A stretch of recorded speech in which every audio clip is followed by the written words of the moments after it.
Canal Rastros do Medo, História, A Loira do Banheiro, Parte 1, O Sussurro no Escuro. Em cada colégio antigo, em cada corredor mal iluminado, existe uma lenda. Uma história que se conta sussurrando nos cantos escuros entre o medo e a curiosidade. A Loira do Banheiro. Um nome que ecoa nos pesadelos dos alunos, um espectro que habita os espelhos embaçados. Ricardo, em tom desafiador para os amigos. Vocês não têm coragem. Todo mundo conhece a lenda da Loira do Banheiro. Dizem que se você ficar encarando o espelho do banheiro do segundo andar à meia-noite e repetir o nome dela 3 vezes, ela aparece Isabel, cética, revirando os olhos. Ah, Ricardo, por favor. Isso é história para criança. Não acredito nessas bobagens. Tiago, nervoso, roendo as unhas. É melhor não brincar com essas coisas, Ricardo. Já ouvi histórias... Ricardo, com um sorriso malicioso. Medo, Tiago. Qual é, gente? É só uma lenda. Vamos provar que não existe nada disso. Hoje à noite, no banheiro do segundo andar. Quem topa? Isabel hesitou, mas a provocação de Ricardo a irritava. Tiago, apavorado, tentou dissuadi-los. Isabel, com um misto de desafio e receio.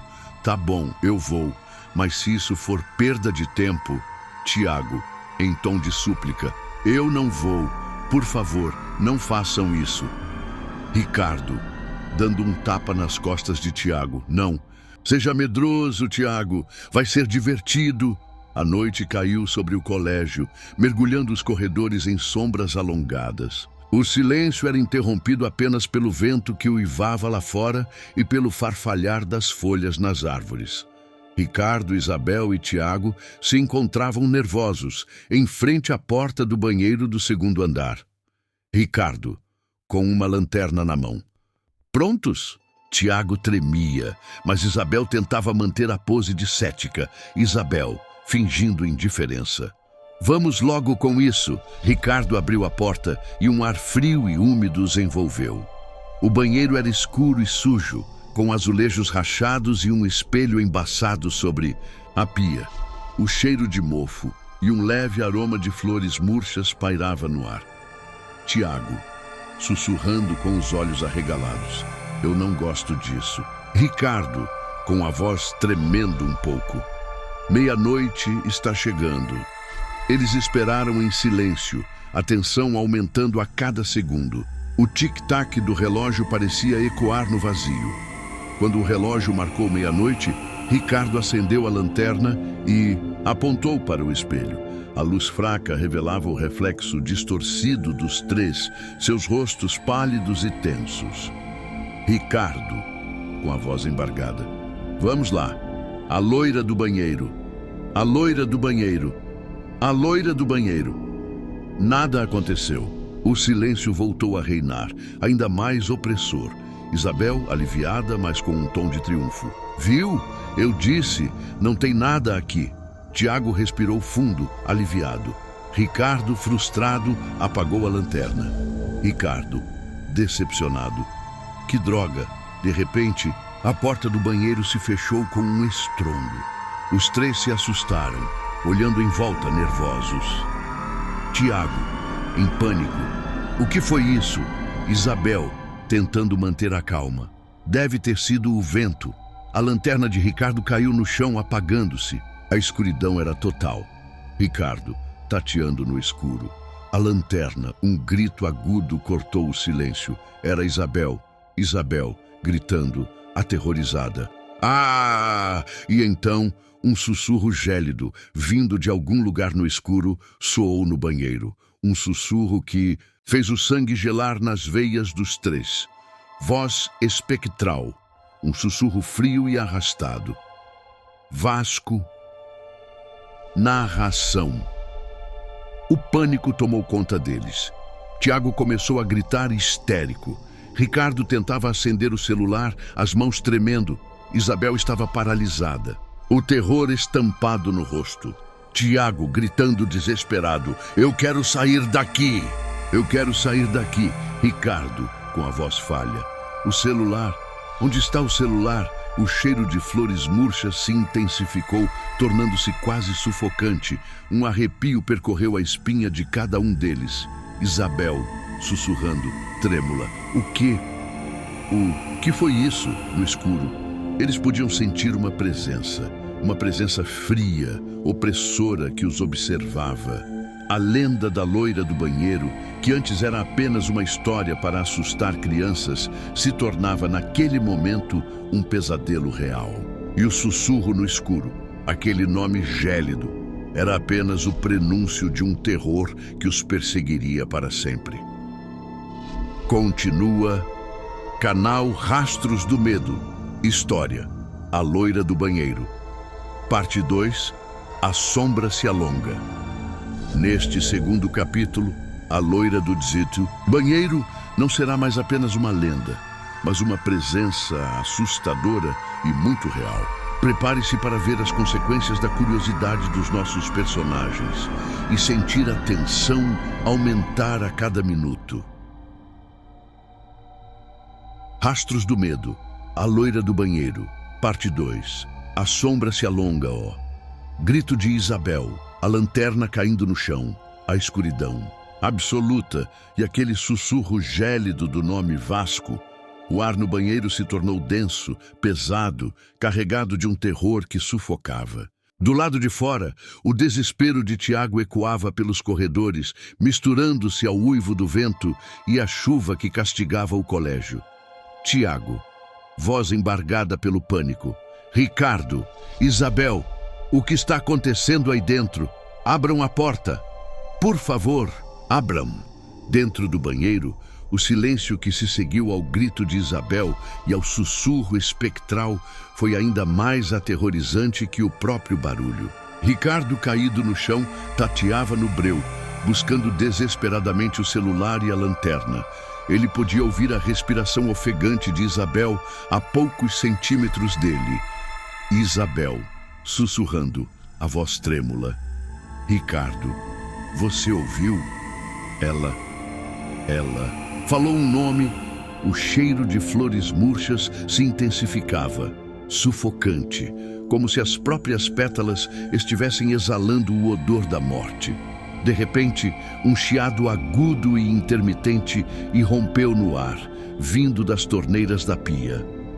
A água começou a pingar, mas não em gotas claras. Era uma água escura, quase turva, que escorria lentamente pelo ralo.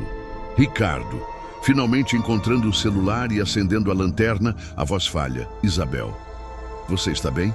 A luz fraca da tela iluminou o rosto pálido e aterrorizado de Isabel. Seus olhos estavam arregalados, fixos na cabine sanitária, cuja porta ainda estava entreaberta. Isabel, apontando para a cabine, o dedo tremendo. Lá dentro, eu juro que vi uma sombra. E aquele cheiro, o medo corroía a coragem dos jovens, transformando a curiosidade em um pesadelo real. A simples fresta da porta da cabine sanitária parecia um abismo para o desconhecido. Ricardo, apesar do medo paralisante, conseguiu se levantar, os olhos fixos na cabine.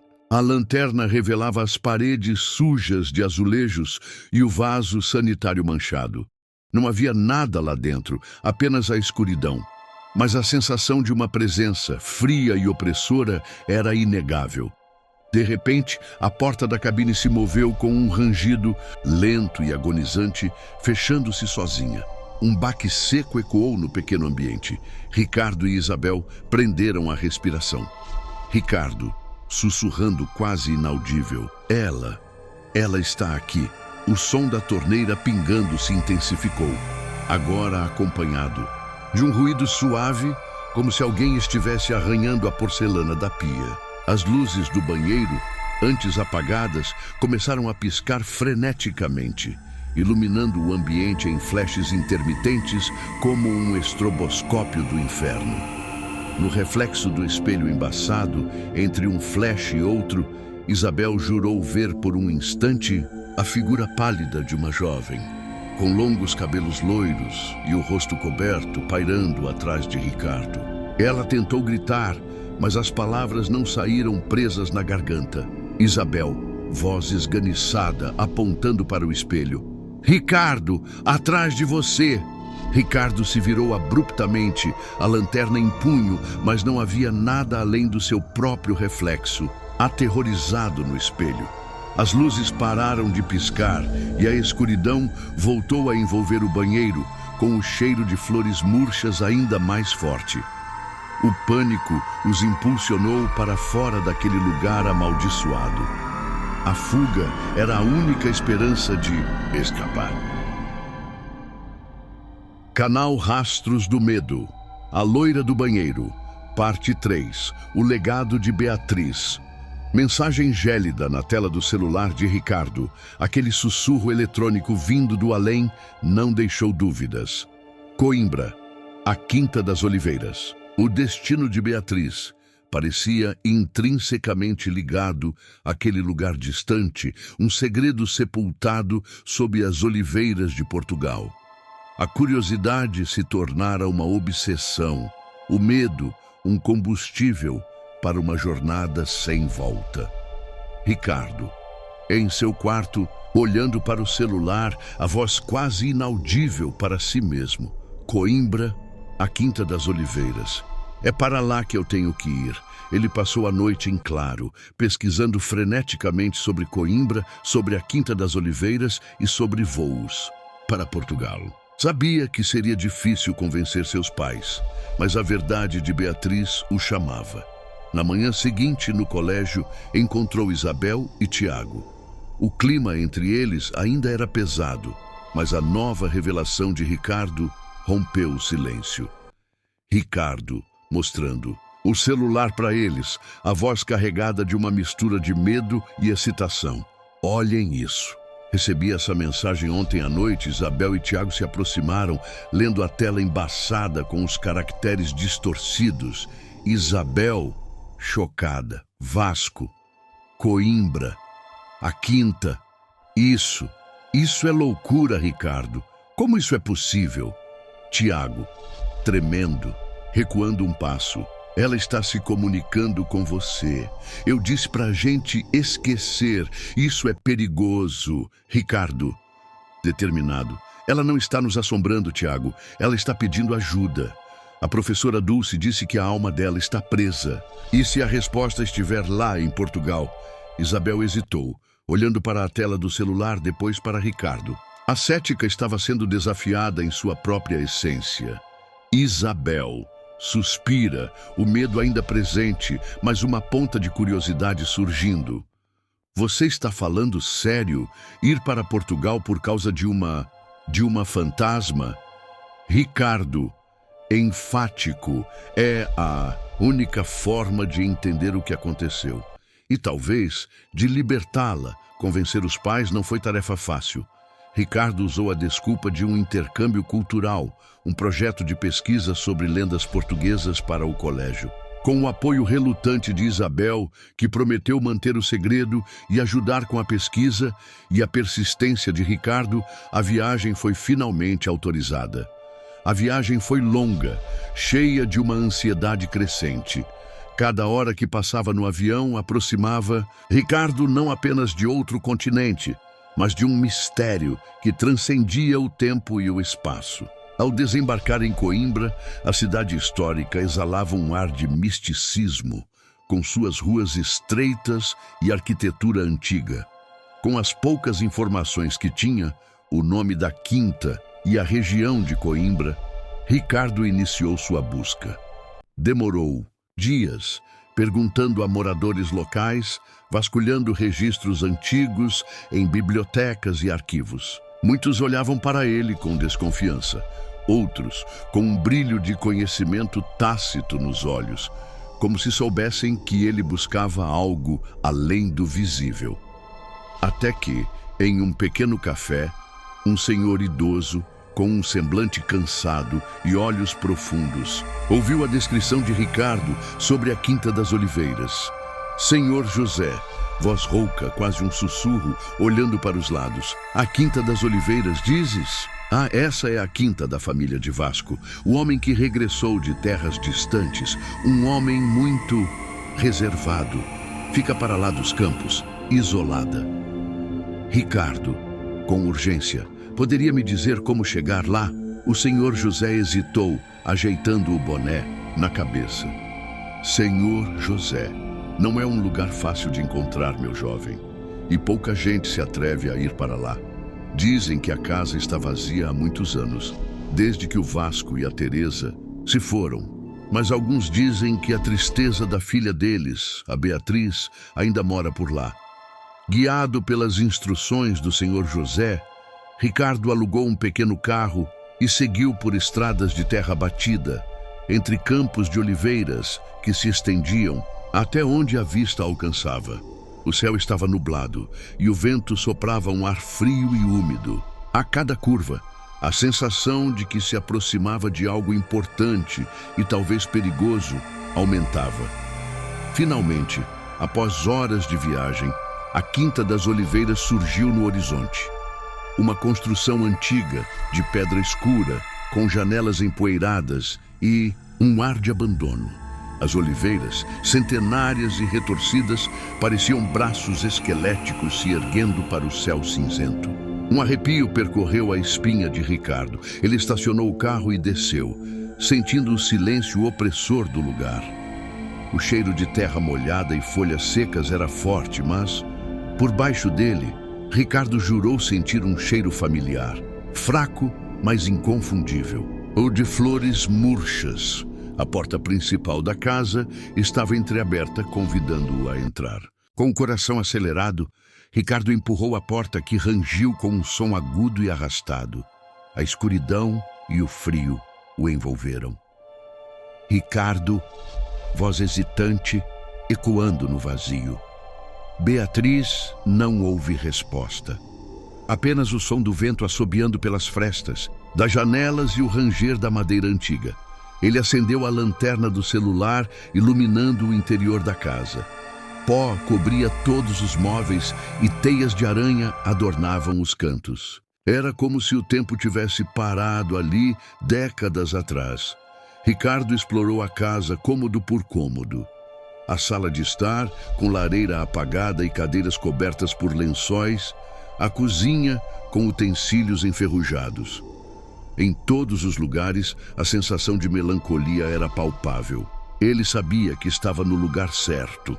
Ao chegar ao segundo andar, sentiu o ar ficar mais frio, mais denso.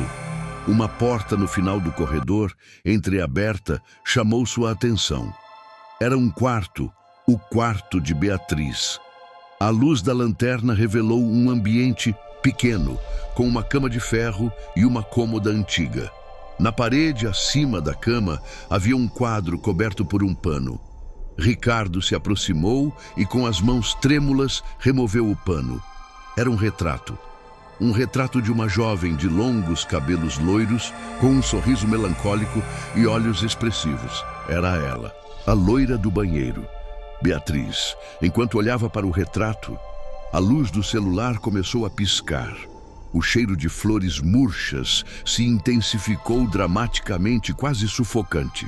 A temperatura no quarto caiu bruscamente e Ricardo pôde ver sua própria respiração no ar gélido. Então, um som suave, quase inaudível, veio do canto do quarto.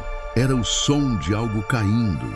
Ricardo virou a lanterna e viu no chão, ao lado da cômoda, uma pequena caixa de madeira que parecia ter caído sozinha. Ele se ajoelhou e pegou a caixa. Estava fechada, mas não havia fechadura. Apenas uma pequena reentrância na tampa, como se fosse feita para ser aberta com algo específico. Ricardo, sussurrando, o coração batendo forte. "O que é isso, Beatriz? O que você quer que eu veja?"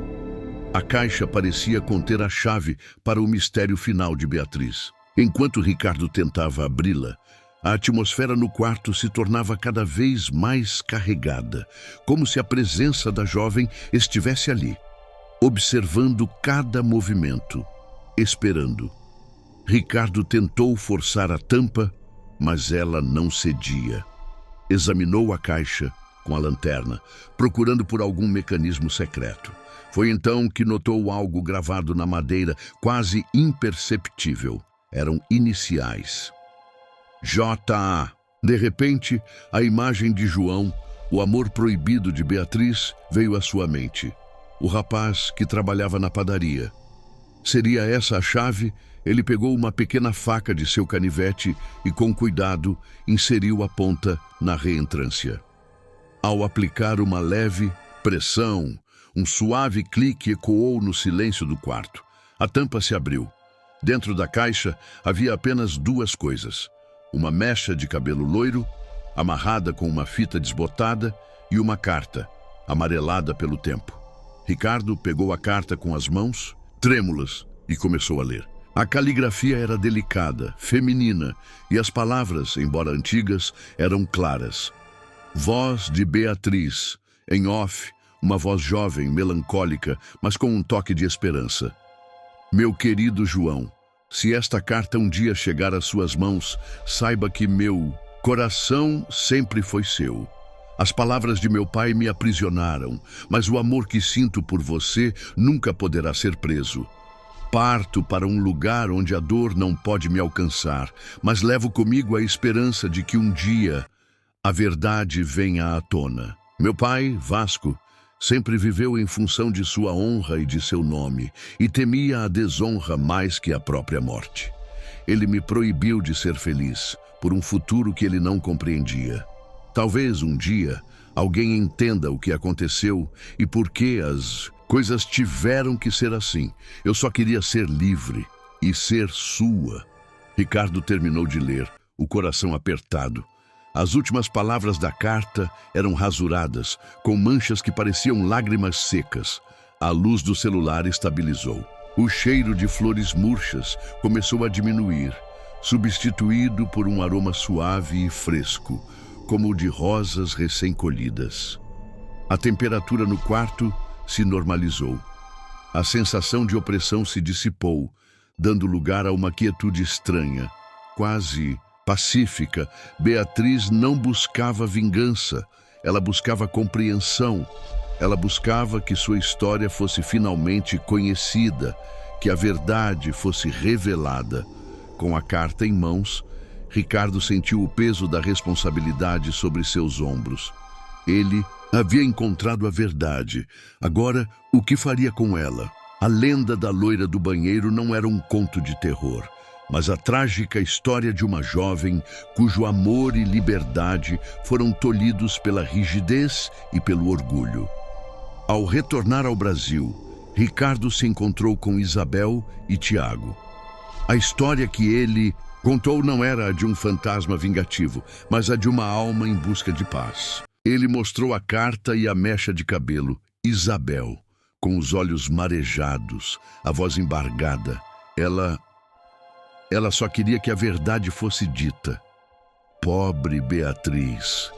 Tiago, chocado, mas com uma nova compreensão em seus olhos. Então, ela não era má. Ela só estava presa. Ricardo concordou. A verdade de Beatriz foi compartilhada, não apenas com seus amigos, mas também com o tempo, de forma sutil e respeitosa, com a professora Dulce, que confirmou a melancolia e a natureza rígida do pai de Beatriz. A história de João, o padeiro, permaneceu um murmúrio, uma lenda dentro da lenda. A lenda da loira do banheiro continuou a ser contada no colégio, mas agora com uma nova profundidade. Não era mais apenas um conto para assustar, mas uma lembrança de uma vida interrompida, de um amor proibido e da importância de se ouvir as vozes silenciadas. O banheiro no segundo andar nunca mais teve o cheiro de flores murchas. A placa de manutenção foi finalmente removida e as luzes não piscavam mais. Algumas vezes, em dias de chuva, dizem que um suave aroma de rosas pode ser sentido, uma brisa leve, um sussurro no ar. Não mais de terror, mas de um adeus.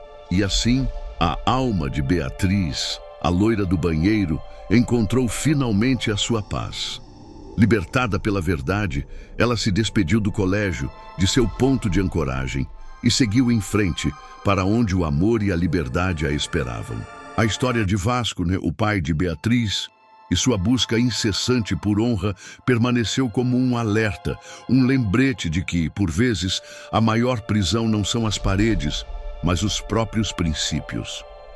Firme aí, pessoal do Rastros do Medo. O que vocês acharam do desfecho da história de Beatriz? A verdade sempre encontra um caminho, não é? Deixem seus comentários e digam se vocês embarcariam em uma jornada como a de Ricardo para desvendar um mistério como esse. Se você curtiu essa viagem pelo medo e pela redenção, não se esqueça de deixar o seu like, inscrever-se no canal Rastros do Medo para mais histórias arrepiantes e ativar o sininho para não perder nenhuma atualização. E como prometido, mais um vídeo assustador do nosso canal está aparecendo agora mesmo na tela. Para você continuar arrepiando até o próximo Rastro de Medo.